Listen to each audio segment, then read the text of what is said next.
नमस्कार मंडळी, जय स्वामी समर्थ। आज मी तुम्हाला एक अशी कथा सांगणार आहे जी ऐकून तुमचे डोळे भरून येतील, जी ऐकून तुमचा विश्वास वाढेल, जी ऐकून तुम्ही म्हणाल खरेच स्वामी समर्थ आहेत। ही कथा आहे एका आईची, एका सामान्य घरातील आईची जिने सारे काही गमावले होते पण स्वामींवरचा विश्वास गमावला नव्हता। ही गोष्ट आहे पुण्यातील एका छोट्याशा घरातील सुमन नावाच्या आईची। सुमनला एकच मुलगा होता, राहुल। राहुल म्हणजे सुमनचा जीव, राहुल म्हणजे सुमनचे स्वप्न, राहुल म्हणजे सुमनचे सर्वस्व। राहुल अभ्यासात हुशार होता, नम्र होता, चांगला होता, सर्व गावाचा लाडका होता। पण एके दिवशी सकाळी अचानक राहुलला ताप आला। साधा ताप वाटला, सुमनला घरगुती उपाय केले पण ताप उतरेना। दुसऱ्या दिवशी डॉक्टरकडे नेले, डॉक्टरांनी तपासले, औषधे दिली पण 3 दिवस झाले ताप काही उतरेना। मग मोठ्या हॉस्पिटलमध्ये नेले, तिथे सर्व तपासण्या झाल्या, रक्त तपासणी झाली, सगळ्या चाचण्या झाल्या आणि मग डॉक्टर बाहेर आले। त्यांचा चेहरा गंभीर होता। त्यांनी सुमनला बाजूला बोलावले आणि सांगितले, आईसाहेब तुमच्या मुलाला ब्रेन ट्यूमर आहे। हे शब्द ऐकताच सुमनच्या पायाखालची जमीन सरकली, तिच्या डोळ्यांसमोर अंधारी आली, ती खालीच बसली। डॉक्टर पुढे सांगत होते, आम्ही शक्य तितके प्रयत्न करू पण हे खूप कठीण आहे, ऑपरेशन धोकादायक आहे, आम्ही खात्री देऊ शकत नाही।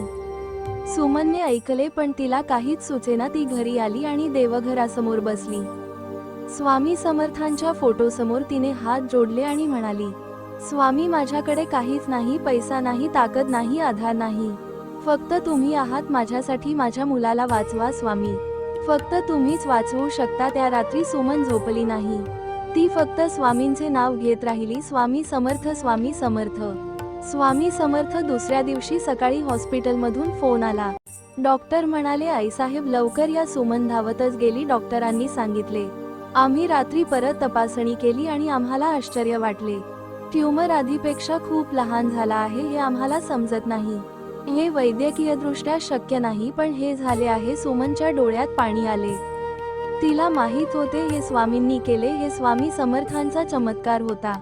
पुढे 8 दिवसांत राहुल पूर्णपणे बरा झाला। डॉक्टर थक्क झाले, ते म्हणाले, हे चमत्काराशिवाय दुसरे काही नाही। सुमन अक्कलकोटला गेली, स्वामींच्या चरणी डोके ठेवले आणि म्हणाली, स्वामी तुम्ही माझा मुलगा वाचवलात, माझे आयुष्य वाचवलात, तुमच्या कृपेला सीमा नाही। मंडळी, ही कथा आपल्याला एकच सांगते, जेव्हा सारे दरवाजे बंद होतात तेव्हा स्वामी समर्थांचा दरवाजा कधीच बंद होत नाही। डॉक्टरांनी हात टेकले पण स्वामींनी हात दिला, विज्ञानाने उत्तर दिले नाही पण स्वामींनी चमत्कार केला। तुमच्याही आयुष्यात जेव्हा असे क्षण येतात, जेव्हा सारे संपले असे वाटते, तेव्हा एकदा मनापासून म्हणा, स्वामी समर्थ, स्वामी समर्थ, स्वामी समर्थ। ते नक्की धावतील, ते कधीच भक्ताला सोडत नाहीत। जर ही कथा तुमच्या मनाला स्पर्श केली तर कॉमेंटमध्ये लिहा, जय स्वामी समर्थ। हे व्हिडिओ तुमच्या आईला, बहिणीला, मैत्रिणीला शेअर करा, कारण त्यांनाही स्वामींची कृपा मिळावी। आमच्या चॅनलला सबस्क्राईब करा रोज अशाच स्वामी समर्थांच्या कथा ऐकण्यासाठी। जय स्वामी समर्थ, जय स्वामी समर्थ, जय स्वामी समर्थ। नवरा सोडून गेला, स्वामींनी सारे परत आणले, सत्यकथा। नमस्कार मंडळी, जय स्वामी समर्थ। आज मी तुम्हाला एक अशी कथा सांगणार आहे जी ऐकून तुमचे मन हेलावेल, जी ऐकून तुमच्या डोळ्यात पाणी येईल, जी ऐकून तुम्ही म्हणाल, स्वामी समर्थ खरेच आहेत, खरेच ते भक्तांना सोडत नाहीत। ही कथा आहे एका सामान्य स्त्रीची, एका साध्या घरातील बाईची, जिने सारे काही गमावले होते पण स्वामींवरचा विश्वास गमावला नाही। सुखाचे दिवस। ही गोष्ट आहे नाशिकमधील प्रिया नावाच्या एका तरुण मुलीची। प्रिया एका सामान्य कुटुंबात वाढली होती, आई वडिलांनी तिला खूप प्रेमाने जपले होते। ती शिकली, हुशार होती, मनमिळाऊ होती, सर्वांना आवडणारी होती। लग्नाच्या वयात सुरेश नावाच्या तरुणाशी तिचे लग्न झाले। सुरेश दिसायला देखणा होता, नोकरीला होता, बोलण्यात गोड होता। प्रियाला वाटले, आपले आयुष्य आता सुंदर होईल, संसार फुलेल, घर भरेल। लग्नानंतर 2 वर्षे सारे ठीक होते। प्रियाला एक गोंडस मुलगी झाली, तिचे नाव ठेवले अनघा। अनघा म्हणजे प्रियाचा जीव, अनघा म्हणजे प्रियाचे सर्वस्व। संकटाची सुरुवात, पण हळूहळू सुरेश बदलू लागला, त्याच्या वागण्यात फरक पडू लागला, उशिरा घरी येऊ लागला, बोलणे कमी झाले, रागावणे वाढले। प्रियाने विचारले, काय झाले सांग मला, आपण बोलू, पण सुरेश काहीच सांगेना। मग एके दिवशी सुरेशच्या मोबाईलवर एका मुलीचे मेसेज दिसले, प्रियाचे मन तुटले। तिने सुरेशला विचारले. सुरेशने उलट तिच्यावरच ओरडला, तू माझ्यावर विश्वास ठेवत नाहीस, तू मला समजत नाहीस. प्रियाने खूप प्रयत्न केले, नाते सांभाळायचे प्रयत्न केले, पण सुरेश आणखीनच दुरावत गेला. सर्वात कठीण दिवस एके सकाळी प्रिया उठली तेव्हा सुरेश घरात नव्हता. त्याचे कपडे नव्हते, त्याच्या वस्तू नव्हत्या, फक्त एक चिठ्ठी होती. त्या चिठ्ठीत लिहिले होते, मला माफ कर, मी परत येणार नाही. प्रियाच्या पायाखालची जमीन सरकली, हातातून सारे निसटले. ती खाली कोसळली. अनघा धावत आली, आई आई म्हणू लागली. प्रियाने मुलीला छातीशी धरले आणि ढसाढसा रडू लागली. शेजारी आले, नातेवाईक आले, सर्वांनी समजावले, पण कोणाचेच सांत्वन होईना. सासरच्यांनी सांगितले, आता घर सोड, येथे तुला स्थान नाही. माहेरी आले, आई वडिलांनी स्वीकारले, पण त्यांचीही परिस्थिती बेताची होती. स्वामींशी पहिली भेट एके दिवशी प्रियाची शेजारीण शांताबाई. तिला म्हणाली, प्रिया, एकदा स्वामी समर्थांच्या मंदिरात चल, ते सर्वांना सावरतात, त्यांच्याशिवाय कोणीच नाही आपल्याला. प्रिया म्हणाली, देव असता तर माझ्यावर हे दुःख आले नसते. शांताबाई म्हणाली, बाळा, दुःख आले म्हणूनच देव आपल्याजवळ येतो, चल एकदा. प्रिया गेली, मंदिरात गेली, स्वामी समर्थांच्या मूर्तीसमोर उभी राहिली. त्या डोळ्यांकडे पाहताच प्रियाच्या डोळ्यातून अश्रू वाहू लागले. ती खाली बसली आणि मनातल्या मनात म्हणाली, स्वामी, मला काही नको, फक्त माझ्या मुलीला सांभाळा, तिचे आयुष्य सुंदर करा, मी सहन करेन सारे, पण तिला दुःख देऊ नका. त्या क्षणी प्रियाला एक वेगळीच शांती जाणवली. मन हलके झाले. स्वामींची साथ. त्या दिवसापासून प्रिया रोज स्वामींचे नाव घेऊ लागली. सकाळी उठली की स्वामी समर्थ, झोपताना स्वामी समर्थ, संकट आले की स्वामी समर्थ.